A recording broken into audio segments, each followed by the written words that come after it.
The billionaire came to fire the waitress, until he saw the photo on her necklace. The morning light was just beginning to soften the edges of Main Street when Emma noticed the black car pull up outside Rosie's diner. She was refilling the napkin holders, her hands moving with the kind of muscle memory that came from 4 years of opening shifts.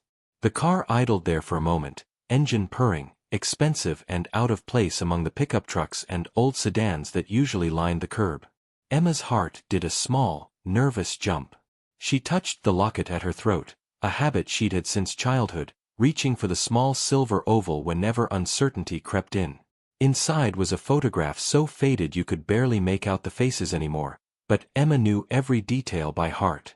The car door opened, and a man stepped out in a charcoal suit that probably cost more than her monthly rent. He looked at the diner like he was sizing it up for demolition, and Emma felt something cold settle in her stomach. "Where are you watching from tonight?" Emma had worked at Rosie's since she was 21, back when Rosie herself still ran the place. A tough, warm-hearted woman who'd hired Emma on the spot when she'd walked in looking for work with nothing but a high school diploma and determination in her eyes. Rosie had passed 2 years ago, and her nephew Marcus had taken over, though he spent most of his time at his real estate office across town. The diner ran itself these days, held together by Emma and Lou, the cook who'd been flipping eggs there since before Emma was born. The regulars were already filtering in. Old Joe with his newspaper and his black coffee. The Martinez family who came every Saturday after their youngest one's soccer practice. Betty, who worked nights at the hospital and stopped by on her way home, always leaving Emma encouraging words along with her tip. Emma knew their orders, their stories, their small joys and quiet sorrows. This place wasn't just a job, it was the heartbeat of something real and good. The man in the suit entered, and the bell above the door chimed with its familiar cheerfulness, oblivious to the tension Emma felt building in her chest. He didn't sit. He stood just inside the doorway, surveying the worn booths and the vintage Coca-Cola signs, the coffee-stained counter and the pie case that had been there since the 70s. His expression was unreadable, but Emma had waited on enough people to recognize judgment when she saw it. "Can I help you?" she asked, moving toward him with a coffee pot in hand, armor she didn't even realize she'd picked up. "I'm looking for the manager," he said. His voice was clipped, efficient. Not unkind, but not warm either. "Marcus isn't here right now. I'm Emma. I've been here longer than anyone except Lou." She gestured toward the kitchen window where Lou's gray head was visible. "Maybe I can help." The man pulled out a business card and handed it to her. "James Whitmore, Whitmore Development Corporation." Emma's hands went cold. "I'm here on behalf of the property owner," he said. "There's been a sale. This building and 3 others on this block. We're redeveloping the area, luxury apartments, boutique retail. The diner's lease is being terminated.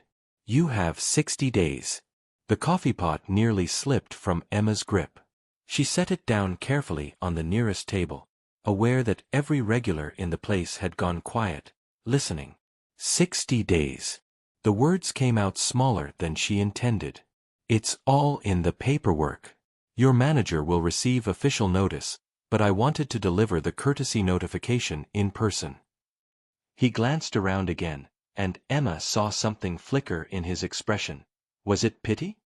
"I'm sure you'll all land on your feet. There are other restaurants in town." But there weren't. Not like this one. Not places that knew your name and your story, that gave you free coffee when you'd had a hard day, that felt like home to people who didn't have many other places to call their own. James Whitmore didn't leave immediately. Emma could feel him watching as she moved through the rest of her shift in a daze, automatically pouring coffee and taking orders while her mind spun in circles. 60 days. What would happen to Lou, who was 68 and had no savings? What would happen to their regulars, who needed this place? What would happen to her? Lou caught her during a lull, his weathered hand gentle on her shoulder. "We've survived worse, kiddo," he said, but his eyes betrayed his worry. Betty came to the counter when Emma brought her usual order: scrambled eggs, wheat toast, fruit instead of hash browns. "I heard," Betty said quietly. "I'm so sorry, honey." Emma tried to smile but felt it crack at the edges. We'll figure something out. But would they? She'd been sending money to her younger sister, Jenna, who was trying to finish nursing school. She'd been saving, slowly, painfully slowly, toward maybe taking some night classes herself. This job wasn't glamorous, but it was steady. It was hers. She was clearing table 4 when she realized James Whitmore was still there, sitting in the corner booth with an untouched cup of coffee. He'd been watching her for the past hour, and when their eyes met, he didn't look away. Emma walked over, her exhaustion making her braver than she might have been otherwise. "Is there something else?" she asked. "You wear that every day."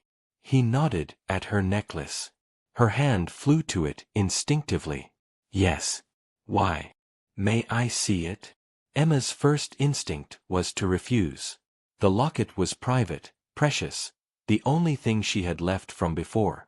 But something in his expression made her pause. She lifted it from where it rested against her heart, opened the tiny clasp, and showed him the photograph inside. 2 people, young and smiling, stood in front of a building Emma had never seen. The woman was holding a baby, Emma herself, 30 years before the photo had faded to sepia tones. The man had his arm around the woman's shoulders, and they both looked impossibly happy. James Whitmore's face went completely white. "Where did you get this?" His voice was hoarse, urgent. "It was my mother's," Emma said, confused by his reaction. "The only picture I have of her and my father. He left when I was 2. She died when I was 19. Why?" James set down his coffee cup with a hand that trembled slightly. He reached into his jacket and pulled out his phone, scrolled through photos, then turned the screen toward her. Emma felt the world tilt. It was the same building from her locket. The same brick facade, the same green awning. But in this photo, it was crisp and clear and recent. And standing in front of it was James Whitmore, younger, with his arm around an older man who had kind eyes and silver hair. "That's my father," James said quietly. "And that building was his first restaurant. The one he started with his brother 35 years ago. The one that failed within 2 years, broke them both, ended their partnership. His brother," he stopped, stared at Emma. "His brother's name was David. David Whitmore." Emma felt her knees go weak. David. Her mother had whispered that name sometimes, late at night when she thought Emma was sleeping. David, who'd left to chase a dream in another city and never came back. If this moment touched your heart, please give the video a thumbs up. "He was my father," Emma whispered. "David Whitmore was my father." James Whitmore looked at her, really looked at her, and Emma saw recognition dawn in his eyes. The shape of her nose, the set of her jaw, the way she stood. She was looking at family she'd never known existed. "That makes you my cousin," James said, his voice filled with something Emma couldn't quite name. Wonder, maybe. Or grief. The next week passed in a blur of emotions Emma couldn't untangle. James had left the diner that day with her phone number and a promise to call. She'd gone home and cried for 2 hours straight. For the father she'd never known, for the family that had been out there all along while she struggled alone, for the bitter irony that the man who'd come to take away her livelihood was her own blood. He did call. They met at a coffee shop across town, neutral territory where neither of them had history. James brought a box of photographs, his father, her father, the 2 brothers in happier times before ambition and failure had driven them apart. Emma learned that David had died 6 years ago, his heart giving out before he'd ever managed to rebuild the bridges he'd burned. "He talked about you sometimes," James said, staring into his coffee. "Near the end. Said he'd had a daughter somewhere. My father always thought he was confused, maybe dementia. We didn't know he was telling the truth. Why didn't he come back?" Emma's voice cracked on the question she'd carried her whole life. "Pride, I think. Shame. He failed at the restaurant, lost everything. I think he couldn't face your mother after that." "Couldn't face you."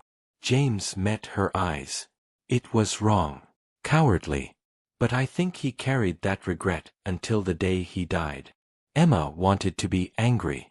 She had every right to be angry. But all she felt was tired and sad and strangely hollow. The diner, she said finally. Can you stop it? The development. James shook his head slowly. I wish I could. But I'm not the only stakeholder. There are investors, contracts already signed. I'm just the face of the project, Emma. I don't have the power to halt everything. But you could try. It would cost me everything I've built. My reputation, my company's credibility. He looked pained. I'm sorry. I truly am. Emma stood up, her chair scraping against the floor. Then I guess we have nothing else to talk about. She walked out, and the cool air hit her face like a slap. Behind her, she heard James call her name, but she didn't turn around. That night, Emma sat alone in the diner after closing. Lou had gone home, and the streetlights cast long shadows through the windows. She thought about her mother, working double shifts to keep them afloat after David left. She thought about Rosie, who'd given her a chance when she'd had nothing. She thought about all the people who'd found comfort in this small, shabby, beautiful place. Have you ever faced something like this? Share your story in the comments. Her phone buzzed. A text from James. I found something you should see. Can we meet tomorrow? Emma stared at the message for a long time. Then, even though part of her wanted to delete it and block his number and never think about him again, she typed back, 9 a.m. The diner. Because family was complicated. Because second chances were rare. Because maybe, just maybe, there was still hope. James arrived at 9 sharp, carrying a worn leather briefcase that looked like it had survived decades. Emma poured him coffee without asking. Black, no sugar, she'd learned, and waited. I went through my father's papers, James said. After our conversation, I couldn't stop thinking about it all. About them, your father and mine, what they'd built and lost. He opened the briefcase and pulled out a stack of documents. Did you know that when their restaurant failed, my father bought out your father's share for almost nothing? David needed the money to leave town, and my father. He took advantage of that desperation. Emma felt something twist in her chest. Years later, after my father built his success, after Whitmore Development became what it is now, he tried to find David. Wanted to make amends, pay him what his share would have been worth if the business had survived and grown. He never found him. James slid a check across the table. This is what it would be worth today. Adjusted for growth, interest, everything. It's yours, Emma. Your father's share. Your inheritance. Emma looked at the check and felt dizzy. The number was staggering, enough to change her life completely, enough to secure Jenna's education and her own future and more besides. I can't take this, she whispered. You can. You should. It's what my father wanted, even if he never got to do it himself. James paused. But there's more. I've been up for 3 nights trying to figure out how to make this right. All of it. He pulled out another document, architectural plans, building specifications, financial projections. What if we don't tear down the diner? What if instead, we incorporate it into the development? Keep the facade, restore the interior, let it be the heart of the new neighborhood, the place that connects the past to the future. Emma's breath caught. It won't be cheap. It'll require me to convince investors, restructure the entire project. But my father and your father started with a dream of creating a place that mattered to people. Maybe we can finish what they started. His eyes were bright, intense. Maybe we can do this right. Emma felt tears spilling down her cheeks. She thought about Rosie, about Lou, about every person who'd walked through that door looking for more than just a meal. She thought about legacy, not the kind you inherited, but the kind you built with your own hands and heart. Why? She asked. Why would you risk so much? Because your family, James said simply. Because my father spent his whole life building an empire but died with regrets. Because your father deserved better than to disappear from his daughter's life. He smiled, a little sad but genuine. And because I've watched you for weeks now, Emma. The way you care for people, the way you make this place feel like home. That's worth preserving. That's worth everything. Emma reached across the table and took his hand. Okay, she said. Let's try. If you've been enjoying this story, subscribe for more heartwarming tales. The next 2 months were chaos. Beautiful, exhausting, hopeful chaos. James worked with investors while Emma rallied the community. Betty organized a petition.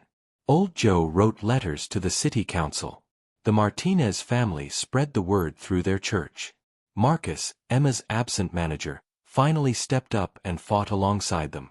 The day the city approved the modified development plan, Emma stood in the diner with Lou and James, looking at the architectural renderings that showed Rosie's diner restored and gleaming, surrounded by new buildings but standing proud at the center of it all. She would have loved this, Lou said quietly, and Emma knew he meant Rosie. They all would have, Emma said, thinking of her mother and father, of dreams deferred and second chances earned. 6 months later, Emma stood in the newly restored diner on opening day. The bones of the place were the same: the counter, the booths, even the vintage Coca-Cola signs that James had insisted on preserving. But everything gleamed now, lovingly restored. The coffee was better, the kitchen was modernized, and yet somehow it still felt exactly like it always had, like home. Lou manned the grill with 2 new cooks training under him. Betty sat at her usual spot at the counter, beaming. Old Joe had his newspaper spread out in his favorite booth, and the Martinez family had brought what seemed like half their extended relatives to celebrate. The new apartment residents from upstairs were already becoming regulars, drawn by the smell of fresh coffee and Lou's legendary pancakes. James had insisted Emma be listed as co-owner. She'd used part of her inheritance to buy in, to truly make this place hers. The rest she'd put aside for Jenna's education and her own. She was enrolled in business classes, learning how to run not just a diner but a legacy. You know, James said, appearing at her elbow with 2 cups of coffee. My father would have been proud. Both our fathers, I think. Emma touched her locket, cleaned and polished now, the photograph inside still faded but somehow clearer in her memory. I think so too. She'd found James in her mother's old boxes last month, the letters David had written but never sent, full of regret and love and the kind of pain that comes from choosing wrong and knowing it. Emma had cried reading them, but they'd also given her a strange peace. Her father had been flawed, human, broken by his own mistakes. But he'd loved her. That counted for something. Thank you, Emma said to James, meaning it with her whole heart. Thank you, he replied, for giving me a reason to build something that matters. They stood together in the bustling diner, 2 cousins who'd found each other by accident and saved something precious in the process. Around them, people laughed and talked and ate and dreamed. The community thrived. Life went on, better and brighter than before. Emma thought about the photo in her locket, her parents young and hopeful in front of a restaurant that had failed. But failure wasn't the end of the story. Sometimes it was just the beginning of something better, if you were brave enough to try again. She poured coffee for Old Joe, took orders from the Martinez family, welcomed the new residents with her warmest smile. This was her place now. Her legacy. Built on the dreams of those who'd come before and the courage to make something new from the broken pieces. The morning sun streamed through the windows, warming everything it touched, and Emma felt something she hadn't felt in years. Absolute certainty that she was exactly where she was meant to be. The diner hummed with life and love and second chances. And somewhere, Emma thought, Rosie was smiling. Her parents too. All of them together, proud of what their girl had built from loss and hope and the stubborn belief that some things, like family, like home, like small kindnesses offered daily, were worth fighting for. If you enjoyed this story, please like, share your thoughts in the comments, and subscribe for more. Thank you for spending your time with us today.